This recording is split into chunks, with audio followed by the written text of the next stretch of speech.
Hello friends, welcome to Spice Box. This is Vinayavardhan. Friends, మనం last వీడియోలో compound interest గురించి మొత్తం బేసిక్ నేర్చుకున్నాం. అండ్ ఆ తర్వాత 3-4 ప్రాబ్లమ్స్ కూడా చూసాం. అండ్ ఆ తర్వాత ఇప్పుడు నెక్స్ట్ వీడియోలో ఇంకొన్ని ప్రాబ్లమ్స్ చూద్దాం అనమాట ఈ వీడియోలో.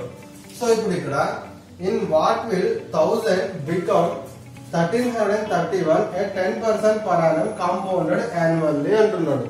సో ఇక్కడ ఏమంటున్నాడు అంటే 1000 అనేది 1331 10% per annum చొప్పున కాంపౌండ్ ఇంట్రెస్ట్ యాన్యువల్ అయితే ఎన్ని సంవత్సరాలకు అవుతుంది అంటున్నాడు.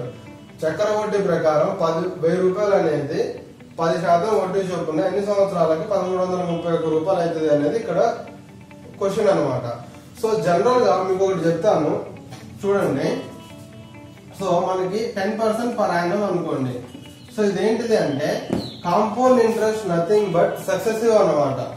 ఓకేనా, సక్సెసివ్ పర్సెంటేజ్. దాని మీద అంటే వడ్డీ మీద వడ్డీ వడ్డీ మీద వడ్డీ క్యాలిక్యులేట్ చేస్తాం కదా. అంటే ఏంటిది, వచ్చిన దాని మీద మళ్ళీ అండ్ దాని మీద మళ్ళీ అండ్ దాని మీద మళ్ళీ మనం క్యాలిక్యులేట్ చేసుకుంటూ వెళ్తాం. ఓకే, సో ఇందాక మీకు ఆల్రెడీ 10,000 రూపీస్ 10,000 రూపీస్ చెప్పాను. ఓకేనా, సో ఇక్కడ ఏమవుతుందంటే ఇప్పుడు 10% ఉంది అనుకోండి. 10% అంటే ఏంటిది 1/10 వడ్డీ కాబట్టి +1 అవుతుంది. అంటే ఫస్ట్ ఇయర్ లో 10 రూపీస్ ఉండేది కాస్త 11 రూపీస్ అవుతుంది. ఓకేనా, అండ్ ఆ తర్వాత మళ్ళీ సెకండ్ ఇయర్ లో ఏమైతుంది అంటే ఇప్పుడు 11 పార్ట్స్ కాస్త మళ్ళీ 10 పార్ట్స్ అయితే మళ్ళీ అది 11 అవుతుంది. మళ్ళీ 10 కాస్త మళ్ళీ 11 అవుతుంది. సో 3 ఇయర్స్ లో ఇది ఏమవుతుంది అంటే 1000 రూపీస్ అవుతుంది. సో ఇక్కడ ఏంటిదంటే మనకి ఇదంతా ఏంటిది సమ్, ఇదేంటిది మొత్తం అంటే ఇంట్రెస్ట్ కలుపుకున్న తర్వాత వచ్చేది అనమాట. ఇదేంటిదంటే ఇప్పుడు అమౌంట్ అవుతుంది. ఇదేమో ప్రిన్సిపల్, ఇదేమో అమౌంట్. సో ప్రిన్సిపల్ ఏమవుతుంది 10 × 10 × 10 1000 అయింది. అండ్ ఇప్పుడు మనకి ఇక్కడ అమౌంట్ ఏమవుతుంది అంటే 11 × 11 × 11 ఎంత 1331 అవుతుంది. ఓకేనా, కాంపౌండ్ ఇంట్రెస్ట్ అయితే సో 3 ఇయర్స్ లో 1000 ఉండేది కాస్త 13 and 31 అవుతుంది అనమాట. సో ఇప్పుడు మీకు ఫర్ ఎగ్జాంపుల్ ఇందాక మనం ట్రీ డయాగ్రామ్ డ్రా చేసినాం. దాని ప్రకారం చూసుకున్నా సరే 10% per annum అని ఇచ్చాడు అనుకోండి. సో ఫర్ ఎగ్జాంపుల్ 10,000 అనుకోండి, దేనికి అనుకున్నా 10% per annum, టైం ఏమో 3 ఇయర్స్ ఇచ్చారు అనుకోండి. సో 3 ఇయర్స్ ఇస్తే ఏమవుతుంది అంటే సో ఇక్కడ క్యూబ్ అంటే ఏం చేస్తాము 1000 అని చెప్తాము. సో దీని మీద 3 ఇయర్స్. సో ఇక్కడ ఏమవుతుంది 100 100 100 10 10 10 1. సో ఇక్కడ మొత్తం ఇక్కడ ఎంత వచ్చింది, ఇక్కడ ఇది 331. సో 331 331 వచ్చింది. సో ఇదేంటిది ఓన్లీ కాంపౌండ్ ఇంట్రెస్ట్, ఓన్లీ ఇది ఇంట్రెస్ట్ మాత్రమే. ఇదేంటిది అంటే ప్రిన్సిపల్.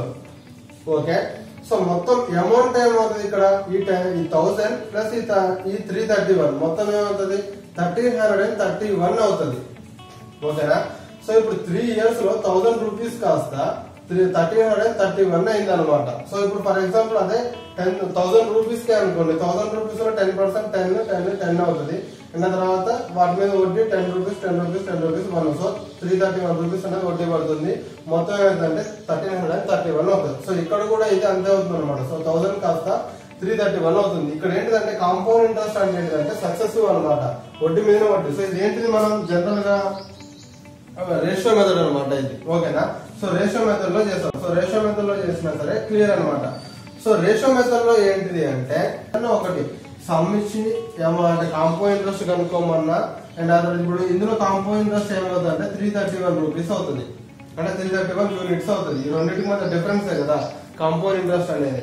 సో ఇట్లా కాంపౌండ్ ఇంట్రెస్ట్ ఇచ్చినా సరే, లేకపోతే సమ్ ఇచ్చినా, లేకపోతే అమౌంట్ ఇచ్చినా, ఈ మూడిట్లలో ఏదో ఒక హింట్ ఇస్తే ఈ వేలో చేసేయచ్చు మీరు.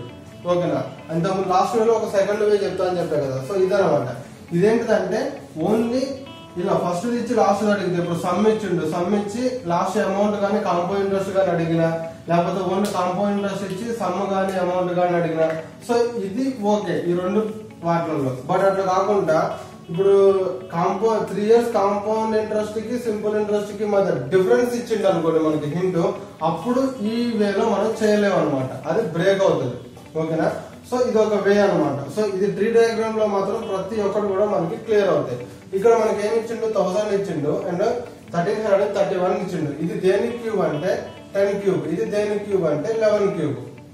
ఓకేనా, సో 10 క్యూబ్ అంటే ఇక్కడ మనకి క్యూబ్ వచ్చింది కాబట్టి ఎన్ని ఇయర్స్ కన్నట్లు 3 ఇయర్స్ కన్నట్లు. ఫర్ ఎగ్జాంపుల్ ఇక్కడ అదే స్క్వేర్ వచ్చింది అనుకోండి.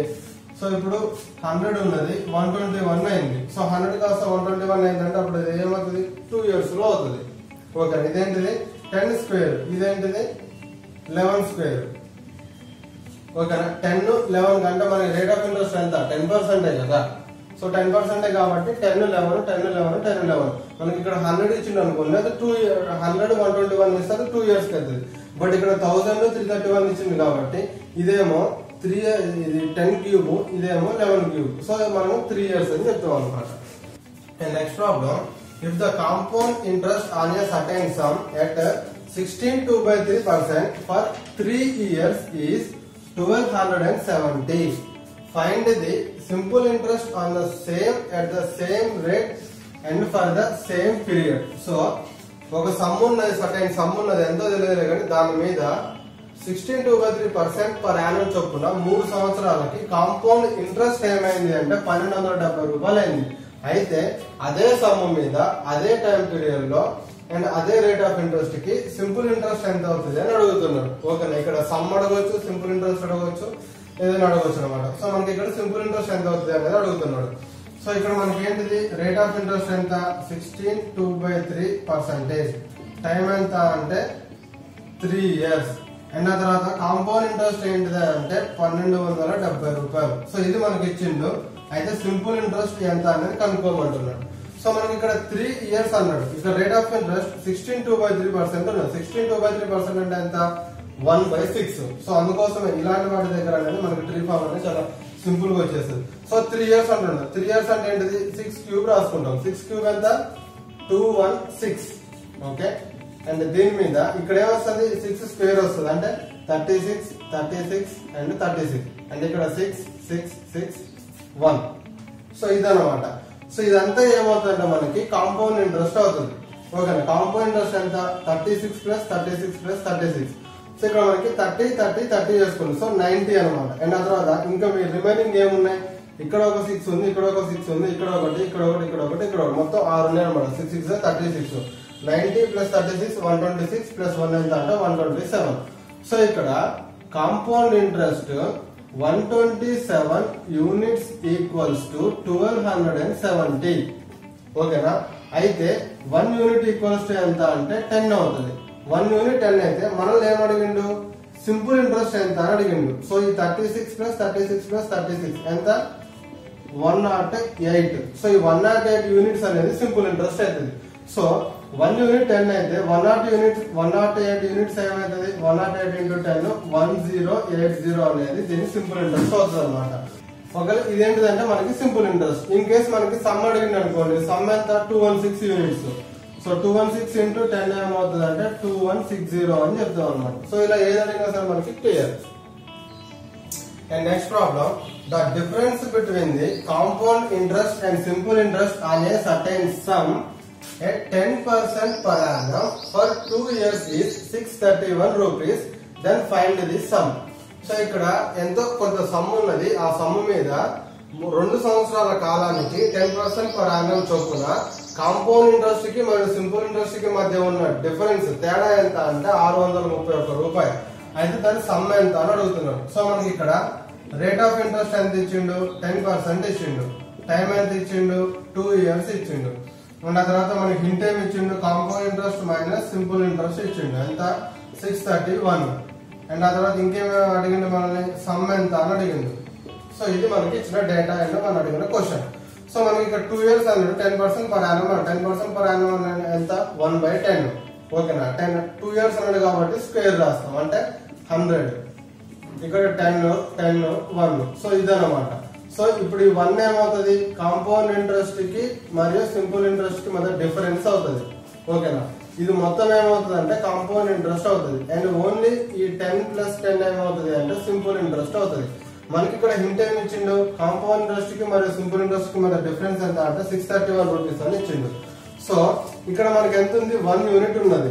1 యూనిట్ ఈక్వల్స్ టు 631 రూపీస్ అయితే మనకి మొత్తం ఎంత సమ్ ఎంత అంటే 100 యూనిట్స్. సో 100 యూనిట్స్ ఏమవుతుంది అంటే 100 × 631 63,100 అవుతుంది.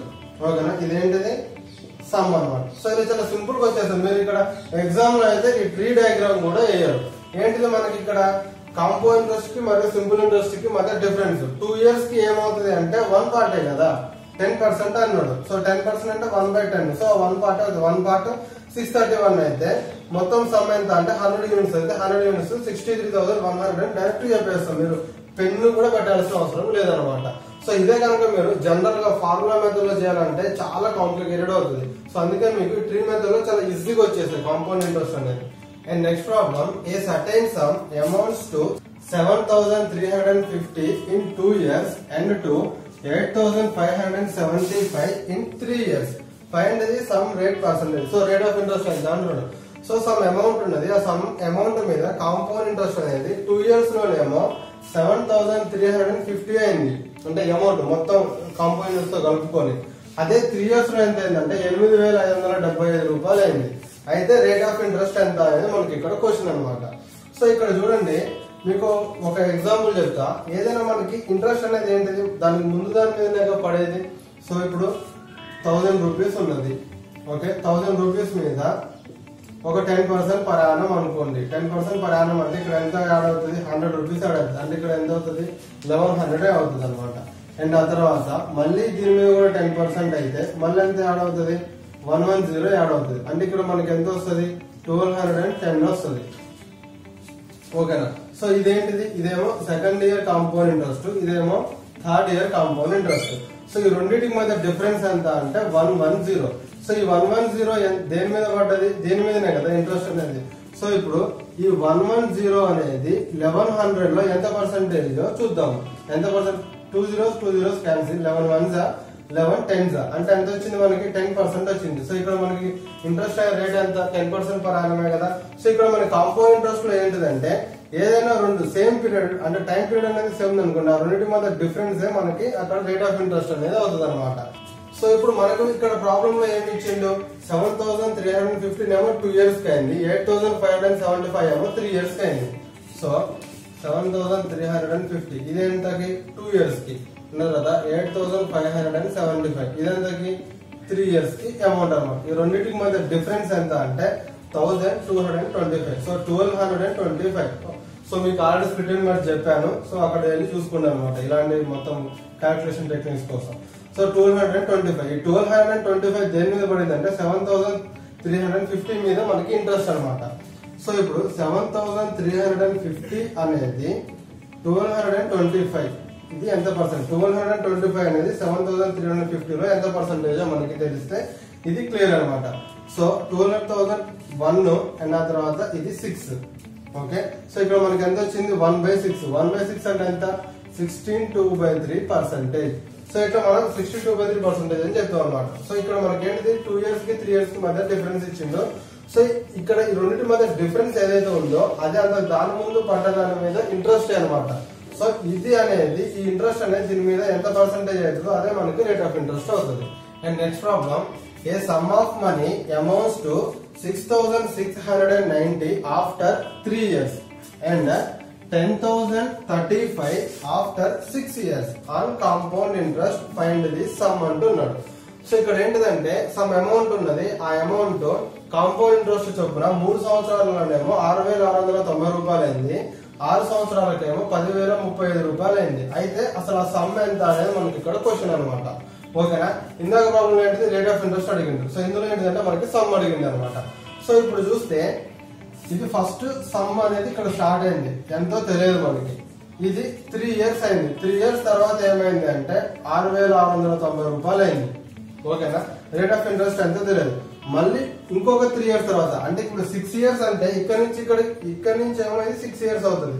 అండ్ దీని నుంచి ఇది ఏమవుతుంది 3 years కదా. ఇంకో 3 years లో ఏమైంది 10,035 రూపీస్ అయింది. ఓకేనా. సో ఇక్కడ 3 years ఉన్నది, ఇక్కడ కూడా 3 years ఉన్నది. సో ఇక్కడ మనకి ఏంటిది టైం పీరియడ్ అనేది ఈక్వల్ అనమాట. ఓకేనా. Time period equal. సో ఇది ఎంత పెరుగుకుంటూ పోతుంది, ఎంత శాతం పెరుగుకుంటూ అంటే పెంచుకుంటూ పోతున్నాడు అనేది ఇక్కడ చూద్దాం. సో ఈ రెండింటికి మధ్య డిఫరెన్స్ ఎంత మనకి, సో 6,690 10,035 ఈ రెండింటికి మధ్య డిఫరెన్స్ ఎంత అంటే ఫస్ట్ చూడండి ఇది 7,000 చేసుకోండి. ఓకేనా. 7,000 కి 10,000 కి మధ్య డిఫరెన్స్ ఎంత 3000 అండ్ ఆ తర్వాత ఇక్కడ ఒక 35 ఉన్నది, దీనికి ఒక 10 కలిపితే మనకి ఏమవుతుంది 700 అవుతుంది. సో ఇది 45, 700 నుంచి అండ్ 7000 కి ఏమవుతుంది 300 అవుతుంది. సో మొత్తం ఎంత అంటే 3345 అవుతుంది. ఓకేనా? సో 3345. ఇప్పుడు ఈ 3345 అనేది ఈ 6690లో ఎంతో చూద్దాము. So 3345 by 6690. సో ఇప్పుడు 3345 1s అండ్ 2s. సో 1/2 అన్నమాట. అంటే ఏంటిది, ఇది ఇందులో 50% అనేది పెరిగింది. సో 3 years లో 50% పెరిగింది. సో ఇక్కడ కూడా సేమ్ అదే 50% ఇక్కడ పెరుగుతుంది అనమాట. సో ఇక్కడ 50% అంటే ఇక్కడ మనకి ఏంటిది ఓన్లీ డిఫరెన్స్ రాసుకున్నాం కాబట్టి డిఫరెన్స్ ఏంటంటే ఒక 1 part పెరిగింది. 2 parts ఉండేది కాస్త 3 parts అయింది. అంటే ఇప్పుడు దీంతో పోల్చుకుంటే ఇక్కడ 2 parts ఉండేది, 1 part పెరిగి ఇక్కడ 3 parts అయింది. ఓకేనా? అండ్ ఇప్పుడు ఇది దీంతో పోల్చుకున్నప్పుడు ఇది ఎంత ఉంటది 2 parts ఉంటది. అప్పుడు ఇది ఎంత అవుతుంది అంటే 3 parts అవుతుంది. అంతేనా? ఇక్కడ 2 parts ఉండేది కాస్త ఇక్కడికి వచ్చే లోపల మళ్ళీ 3 parts అయింది. అంటే ఇక్కడ 100% ఉండేది కాస్త ఇక్కడికి వచ్చే లోపల 150% అయింది. మళ్ళీ ఇప్పుడు దీనికి ఇదే మళ్ళీ 100% అవుతుంది. మళ్ళీ ఇది 100 ఉండేది కాస్త మళ్ళీ ఇక్కడికి పోయే లోపల 150% అవుతుంది.